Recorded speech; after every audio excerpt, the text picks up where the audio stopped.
Hi, third grade readers. In today's lesson, we are going to be focusing on Module 10, Lesson 8. Our focus question is, why is it important to pass stories down to the next generation? So as we often do in this lesson, we are going to be introducing critical vocabulary, and we're going to be answering questions and discussing meanings to develop vocabulary. And we like to continue to do this in case you ever have trouble accessing the interactive vocabulary on InterReading. So let's take a look at the words we're going to be looking at. So we have a couple of words that are going to be in our new passage. So we have the word upcoming, proclamation, pungent, and snickered. So before I read this, we're going to go through the interactive vocabulary model.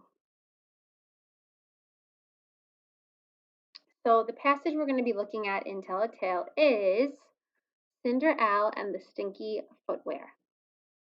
So let's explore what each word means, and then we'll go through an activity with it. So the first word we have is upcoming. So take a look at the picture and take a look at what you notice. I notice someone is circling a date on a calendar. Upcoming. Pause and maybe think about what you think that word means before we flip. So if something is upcoming or an event is upcoming, it will take place soon. So right now, June is upcoming.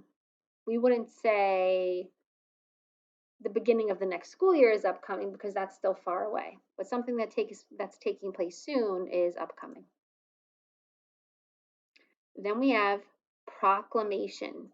So take a look at what you notice, what you see, think, wonder in this picture. I see a man. It looks like seems like he's talking pretty loudly. He has a bell in his hand, so that means maybe that he wants to say something important. A proclamation is a statement or message about an important matter that everyone needs to know about. So if someone wants to say something very important, they're going to give a proclamation. These people look like they're dressed from a long time ago. So it seems like that's how they used to give messages. Now a lot of people go on the news, they go on TV. You'll get a lot of messages sometimes on the phone or tablets. Okay, now let's take a look at the next word, pungent. It looks like these kids here are looking inside of a garbage can. One seems to be laughing, but definitely looks like they're holding their nose. And we know that if something's in a garbage can, it probably doesn't smell good. If something is pungent, it has a strong smell that may be unpleasant, and unpleasant means not pleasant. So pungent is a negative shade of meaning, right? When we talked about shades of meaning in other videos. So it's a negative, strong smell. And the last word we have is snickered, and no, not the candy. It looks like these boys, maybe they're brothers or friends, it looks like they're laughing about something and kind of whispering about it. If someone snickered, they laughed in a rude or disrespectful way. So you can laugh in a fun way, you can laugh in a nice way, but snickered definitely has a negative connotation or a negative shade of meaning. If you're snickering at someone, you might be laughing at them, not in the nicest way. So let's take a look at the activities. So as we usually do, I want you to pause as we go through these and then see if you got it right. Okay, so we're going to try and match here and see if we're correct. The principal made an important announcement about the new playground rules. So which word means making an announcement that's very important? Pause, and then I will give you the answer. So if you picked proclamation, you are correct. And the context clue would be important announcement. It wasn't nice when they laughed at the others. So which word here means to laugh at someone in a not nice way? Pause and come back and see if you got it right. If you chose snickered, you are correct. Sam's birthday is next Friday. That means his birthday is an event that's upcoming. You chose upcoming, you are correct. And then finally, wow, that skunk sure does smell. If something has a strong smell, we know that it means pungent. Let's check our answers. Yep, we did it. So take a look. You can always come back to this video to make sure you have the true understanding of the words.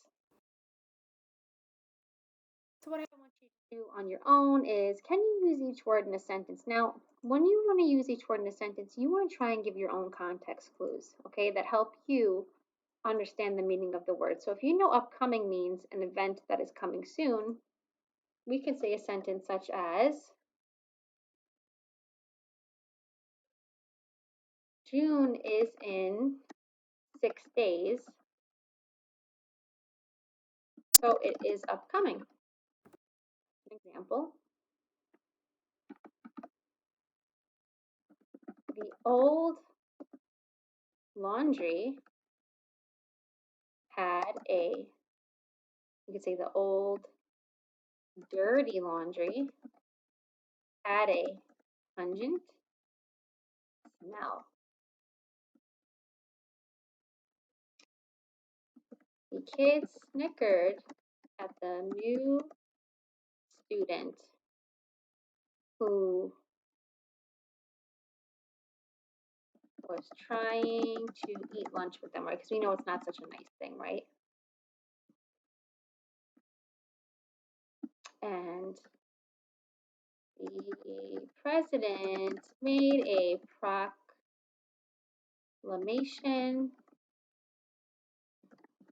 that was very important in the news. So you always want to try to give at least some type of clue that's going to help other readers understand the word. And if you understand the word, then you can definitely give a clue to help others understand the word. So we're going to go back to our critical vocabulary. And what I want you to do is, in this check for understanding, I want you to respond to each question by using one of the critical vocabulary words in the word bank. Okay? So this is going to be your check for understanding. Okay? To make sure that you understand what the word means. So again, read each sentence. Then you're going to type in each word here. And then you will see if you truly understand what each word means. And you can always come back to the video, go through the definitions.